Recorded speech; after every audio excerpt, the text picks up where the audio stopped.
Good afternoon, everybody. My name's Jackie Secoy, and along with Rachel Smith, we're going to talk to you about our journey through the Modern Band Higher Education Fellowship, our first year. So what we experienced in our first year.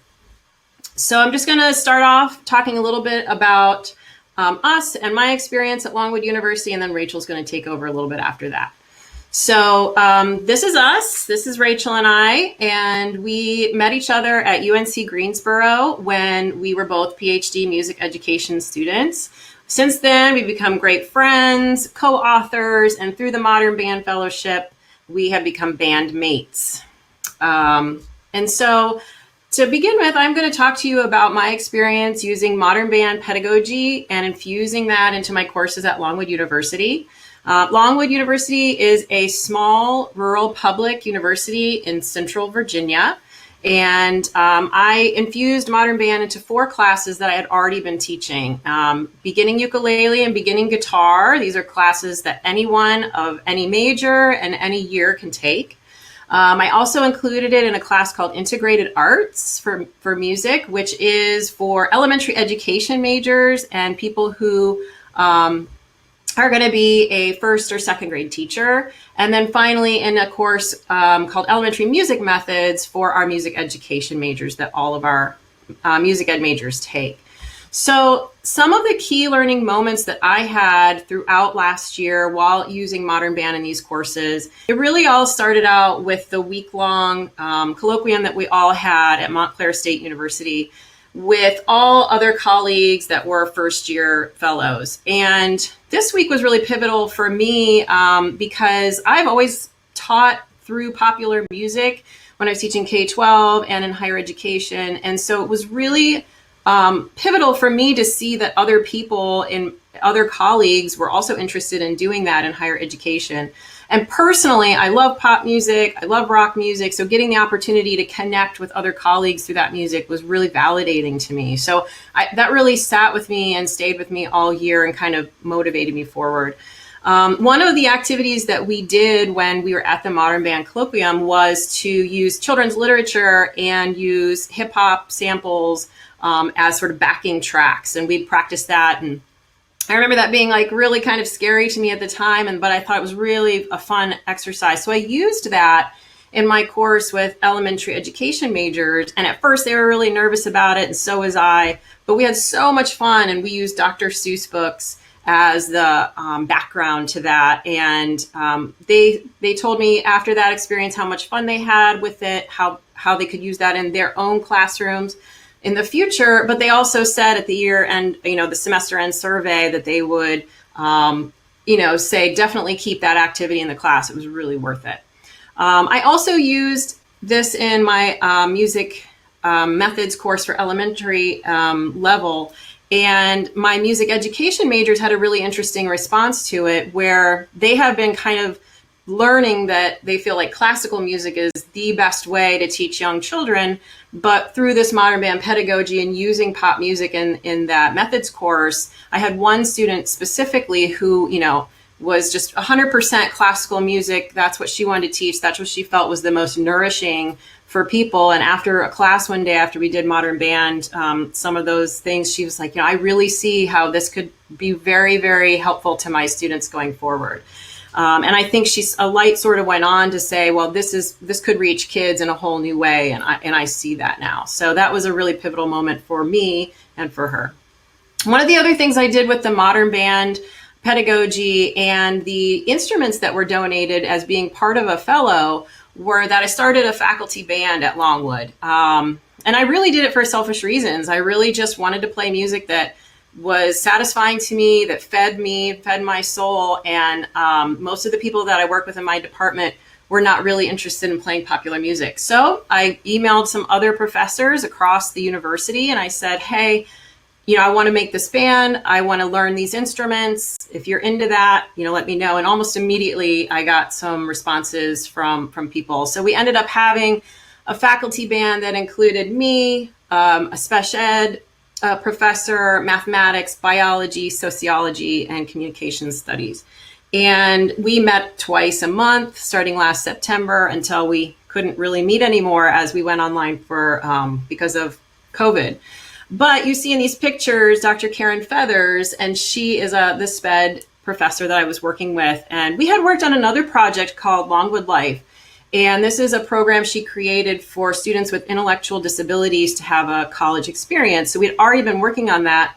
So we went online. We made this video at the bottom that I have in the video links on our right, that she and I just sort of layered in together as best we could, sort of a Frankenstein of video and audio and other things that just sort of reached out to the students and said, hey, we're still thinking about you. We miss you, and, you know, stay strong through all of this. So she and I have continued to collaborate and learn through the Acapella app, and try to find new ways to continue to, you know, make harmonies, use different instruments, and so on. So that's been an outreach of my experience in modern band and her willingness to try new things. So I've been able to connect in those new ways, which has been really satisfying to me.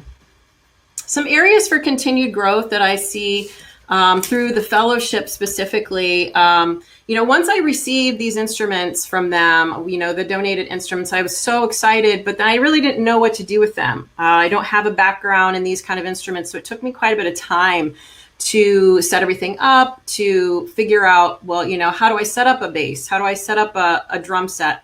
And there were videos, but it was very time consuming. So I feel like if we would have had a connection maybe through Sweetwater, who was, you know, ultimately sending the instruments, or maybe through Little Kids Rock of like, here's some ways to set this up and some things to do, that would have been so helpful for me. The other thing that I was missing sort of through the year that I would have loved to have had, and maybe going forward could have, is that community that we built while we were at the colloquium together, which you can see in this photograph. I felt like I was learning and growing and connecting with other colleagues across the country, and people who had been teaching much longer than I had. And having that continuing going forward, maybe meeting every month, checking in with each other, that would have made a big difference in, you know, when we were back in our home environments of like, how are you doing with this? What are some ideas that you have? And just trading and having a community that way. My own personal growth, we, you know, for me, learning these types of instruments and playing this type of music, even though I love to listen to it, it's very challenging for me personally. So that's a great area for growth. And I feel like there's more to be had there. So I look forward to that, continuing to use the instruments with my faculty band and my classes and sort of learning as I go. My community at my department and my college, although they're not against using modern band or pop music, they're not really interested in doing it. So I kind of feel like learning how to be a better advocate would be, is something I need to work on, and being a little bit more vocal about what I'm doing, which I think Rachel is actually just so phenomenal at, and she's going to be able to share with you through her presentation of all the ways that she's advocating for modern band in her program. So I'm going to turn it over to Rachel now to share what she's doing at East Carolina. Hi, folks. So one of the first things they asked us when we were as a part of the fellowship is, what were we afraid of? What were our fears coming into the fellowship? And I remember thinking playing drum set is probably my biggest fear, because there's so many pieces. There's so many things to go wrong, and there's so little that I know about playing drum set. By the end of the week, I was playing drum set in a bar with some of the researchers that I really respect and have been reading their research since graduate school. So that was a really just a phenomenal experience for me, having this community of support of researchers from all across the country who are also infusing modern band pedagogy into their undergraduate and graduate coursework at their universities as well. Another thing that I appreciated as being a part of the fellowship is having the funding to travel and to present my research and to just see more of the country and to learn myself. My institution gives very little funding for professional development and travel. And so being a part of the fellowship was phenomenal for me in that respect. So when I got home from the first week of the fellowship, I really was going through this shift in identity, not just in who I was as a teacher, as a professor, but also who I was as a person. The week that I got home, I got a new tattoo. So I think I got a little more hard rock while I was there as a part of the fellowship. But you'll see a little bit through my presentation how I changed as a professor this past year. So one of the things that I think I've really started to infuse more of is the spirit of amateurism that I have learned to appreciate and love. Playing bass was so much fun for me. And when I went home, I knew very little about bass, like just enough to get me started, but I wasn't afraid to share what I knew with my students and to get them started. And throughout the semester, I learned more and more, mostly through community music. So the way I continued to grow throughout the year in my own musicianship was participating in an intergenerational community music group. So I learned from senior citizens about bass and about guitar. And there were teenagers in this group too that taught me a lot. So just because, I have all this training in music doesn't mean that I cannot learn from people who are in my community who know a lot more than me about sound. So that's one way that I've continued to grow this year. I've also had a chance to share a lot of what I've learned with the teachers in my community. So these teachers from Onslow County, North Carolina, I got to see once a month as a part of a professional development series they asked me to do. And I'm going to show you a video of one of their PD days. This was one of the first days that we had started talking about infusing orchestral work and modern band pedagogy together.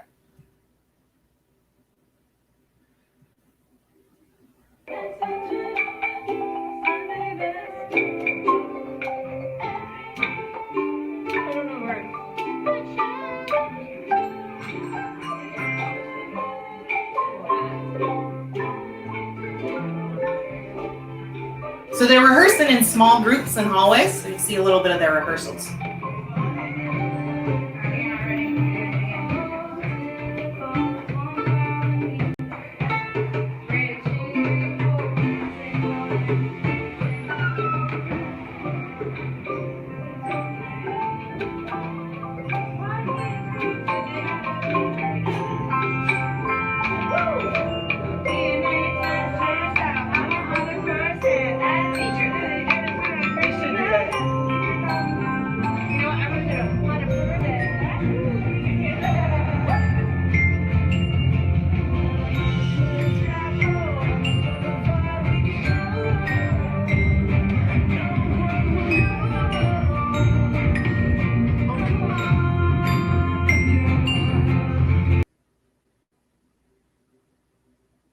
All right, so these K-5 teachers got to take what they learned and start infusing it each month into their classes. I'm going to show you also how we started to infuse this into our elementary general music methods courses at ECU. We teach in a second grade classroom once a week, and these are my students leading some second graders in some ukulele lessons here. Watch this video.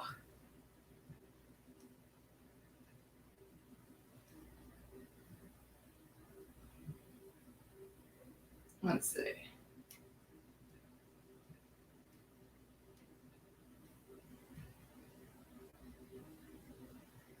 Oh.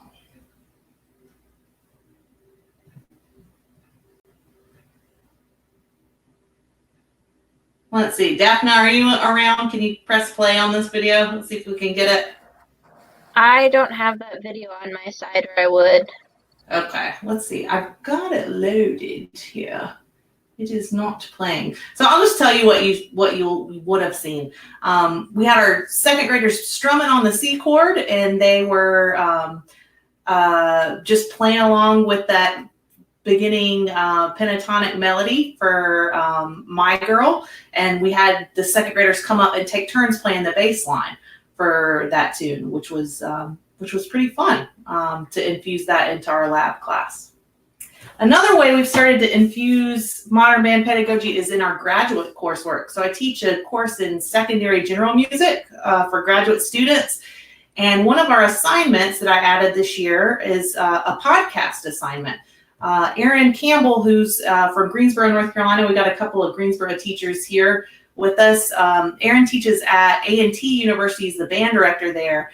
And when COVID happened and we went online, he dedicated his whole podcast to what it was like teaching as a part of teaching during the pandemic.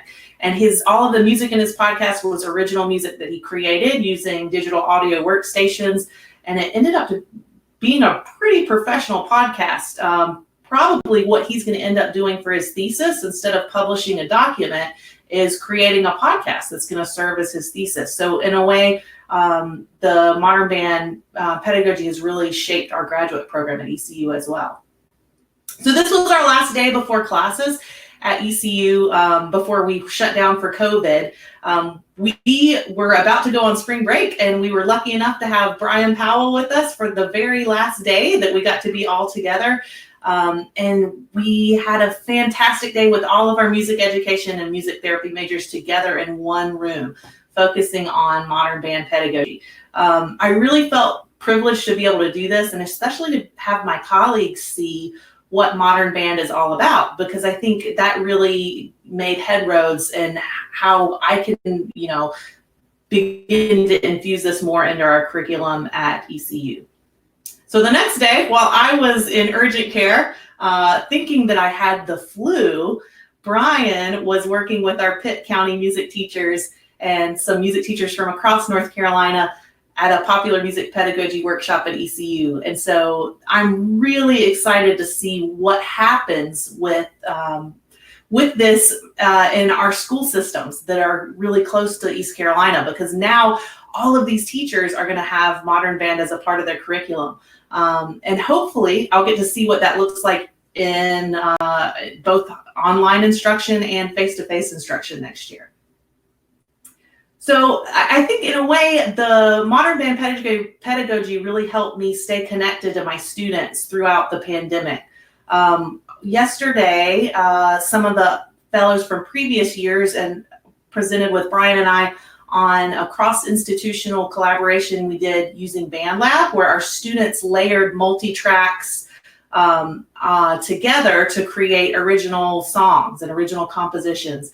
And that was a project that I was able to then teach to the Pitt County teachers in my area, who were able to implement it with their students in their classrooms as well.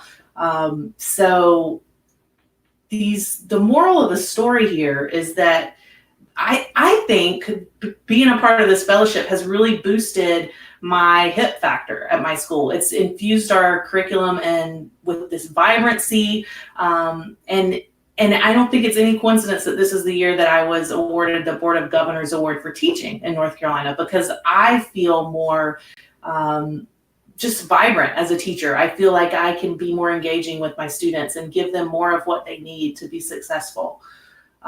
If there were one thing that I would, maybe just a concern that I have about modern band pedagogy is that when we focus sometimes on individuals, or if we focus on even individual songs or individual pieces of music or individual genres, sometimes we have we can have an issue with deification and personality cults and that sort of thing. And I would be cautious and be wary about that. But other than that, I am completely on board with this, with modern band pedagogy, and I can't wait to see what happens at East Carolina in the next couple of years while we're infusing this into our curriculum. Looking to the future, Jackie and I are working with music teachers in Guilford County. This is Dr. Sandra Tegla. She's got a ukulele club at Gibsonville Elementary School that has over 60 students in it. We're doing a case study on how our students use informal music learning in their classrooms to grow as musicians. We're also, ECU students, we're going to perform at NCMEA this year with Lenny Sue's students. Lenny Sue's here with us. I just saw her chime in on the chat a little while ago. We don't know if NCMEA is going to happen this year because of the social distancing. But if not this year, we're looking forward to presenting together next year. And so that's what we have happening here in our first year. So we're happy to take some questions in the chat. if you have any questions.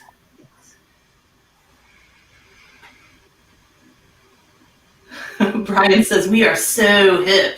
Well, thank you. Yeah. We don't have You our are stashes, but I haven't grown out my COVID stash. I got my COVID long hair though. Yeah. No questions. No questions.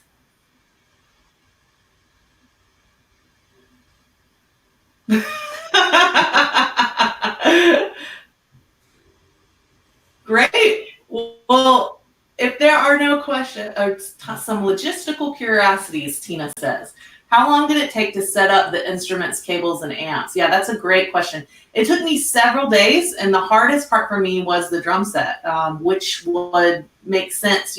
Like I was terrified of that in the beginning, and that was the hardest part. I brought a drummer in from our music ed program and just had him help me with it, and now I feel confident that I could set up a drum set on my own and even tune the heads on my own and that sort of thing. So it did take a long time. There were, especially I got a PA system as a part of my equipment, and that was probably the most complicated thing that I had to learn. But even that was not too hard, and now I can set it up in 30 seconds, just really, really quickly getting it up and down. My instruments took me a little while. Like I did a little bit at a time over time. And the bass that I had some buzz in it and I couldn't figure out what to do with it. And I actually have a student who his parents own a music store and his dad's a percussionist and he's a bassist. And so I said, hey, can you help me out with this? And he took the whole thing apart and fixed the problem with it. And so it was really cool to actually use, but the knowledge that my students already had to help me out with some of that as well, because they had experience that I didn't have. So it was really cool to hand that over a little bit to them. So it took me a little bit at a time and probably, 4 or 5 different sessions of getting things all set up. So it definitely takes a little bit, but now it's much quicker for sure. Yeah. Christina asked, can you explain what you mean by modern band pedagogy? Yeah, that is a great question. When I think about that modern band pedagogy, I think about anything that deals with modern genres, so popular music, hip hop. And when we start talking about specific genres, that's, you got to be careful not to leave anything out, right? But I think about just pop music pedagogy in general. And when I say popular, I mean, not the genre of pop, but all of popular music. So that's what I mean. But I don't know that there's a good definition of that. I would also add to that the way popular musicians typically learn is very different than maybe we would expect in a classroom setting. So it more aligns with non-formal or informal music learning. So, and we're seeing this a lot in Sandra's ukulele club of how the students share thoughts with each other and they're kind of showing each other different things on the side. And not all the information necessarily comes straight from the teacher. It's a lot of learning between small groups and peers. So the learning just kind of is, sometimes it looks a little more haphazard than maybe we're used to in a classroom, more direct. So that type of learning is also being added into sort of the modern band along with the style of genre or type of music that they're learning. That's another thing that helps define it for me. Yeah. Tina asked, how did you divide the students into groups? Did they choose what they wanted to play? Did they rotate instruments? Anything else you want to add about the nitty gritty? Yeah. So Tina, the students that you saw in that video were actually classroom teachers. So they were K-5 music teachers, and I had them decide what they wanted to play. We had spent the morning learning some basic guitar and ukulele skills, and then we did a little bit of integrating Orff into that. And then I had a whole room full of instruments, and they got to choose what they wanted to play from that room. They also chose their own groups. That's a big part of informal music learning, is giving the students more choice over what they perform, choice over who they perform with, and choice over, how they make decisions about their own music making. As a part of the nitty gritty, the hardest thing I think is just space and sound wise, being okay with chaos a little bit, like, because it's going to be loud. You can see we had teachers rehearsing in the restroom, which is probably not ideal, right? Like, but just having space in your room to divide students into groups. And I know that this year, especially in a post-COVID world, space is what everyone is going to be thinking about. I think that's also an advantage of modern band too, that you can be doing sort of small groups, like ensembles, that can have all the parts in it. You can have 4 or 5 students working together and get all the bases covered. You can have a singer and a drummer and a guitar and ukulele and bass or whatever you want to have. So I think that's an advantage in this, how do we reimagine our large ensembles or our elementary general music classrooms? And this allows for that, and you could have, without trading instruments, you could have them on an instrument all that day or that session, or maybe even that week, because I know cleaning is an issue and that kind of thing. But that seems to be a benefit to me right now.